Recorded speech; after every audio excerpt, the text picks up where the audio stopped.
Voilà, bonjour chers youtubeurs. Aujourd'hui nous allons appliquer une petite recette pour fabriquer ce que en fait dans Wilderness Outfitters, enfin Dave Canterbury, il appelle ça une sorte de fix and backs. En fait c'est une recette a priori assez connue apparemment qui permet de fabriquer à partir de cire d'abeille et d'autres produits que je vous montrerai. Une sorte de pâte assez dure, ou relativement dure, ajustable suivant son goût, et qui permet d'une part par exemple, de protéger ses étuis en cuir, de les nourrir. Première utilisation. Deuxième utilisation, ça peut être de protéger la lame de ses couteaux en carbone, car elle risque de s'oxyder au contact de l'humidité, donc c'est une protection supplémentaire. Comme c'est fait à partir de produits naturels, on peut l'utiliser aussi comme le beurre de karité. On va voir qu'il y a du beurre de karité. On peut l'utiliser comme crème pour les mains. Si jamais on est dans un environnement très sec, en hiver par exemple, on a les mains abîmées, ben, on peut utiliser ce produit pour...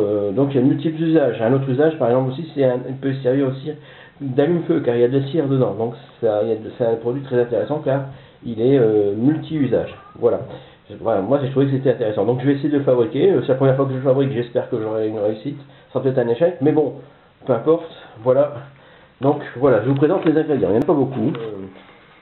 Alors, dans cette recette, il y a de la cire d'abeille pure, cire d'abeille en pépites. Donc ça se présente sous forme de petits copeaux de cire d'abeille. Dommage, mon appareil fait mal la mise au point. Du beurre de karité, de l'huile de noix de coco, de l'huile d'amande douce, et j'ai choisi de l'huile essentielle. Là c'est de la gotterie fragrante qui permet d'avoir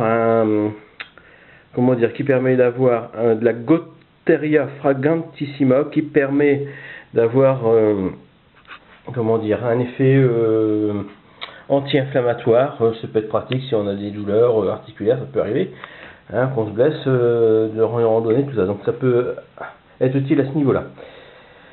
Donc, alors pour les proportions, alors dans la recette il faut une tasse de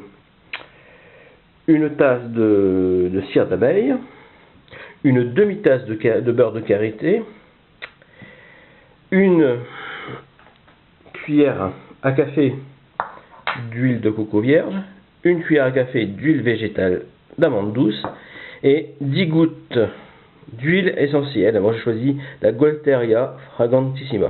Donc je vais mélanger les ingrédients. Je pense pas faire une vidéo parce que bon, c'est quand même pas non plus sorcier à faire. Et puis on passera ensuite à l'étape du bain-marie. Voilà. Allez. Donc voilà, pour l'instant j'ai mélangé simplement la cire d'abeille avec le beurre de karité. Les huiles sont à rajouter après, une fois que ce mélange sera fondu. Faut pas mettre les autres huiles avant. Donc on va mettre ça au bain-marie, faire cuire ça de façon la plus douce possible. Voilà. Voilà, ça commence un petit peu à fondre dans le fond de ma boîte de conserve là, qui me sert de petite casserole là. Oups. Un peu trop d'humidité. Voilà, ça a fondu. Mais c'est donc à ce moment-ci qu'il faut ajouter une cuillère à thé, de l'huile d'amande douce, une cuillère à thé de l'huile de noix de coco et 10 gouttes d'huile essentielle. C'est parti. C'est mélangé. C'est encore bien liquide, bien chaud. Je vais le transvaser dans un petit moule et puis après le laisser refroidir. Voilà le résultat. Donc j'ai réussi à avoir une sorte de petit pain de ce mélange une fois qu'il a refroidi et qu'il s'est resolidifié.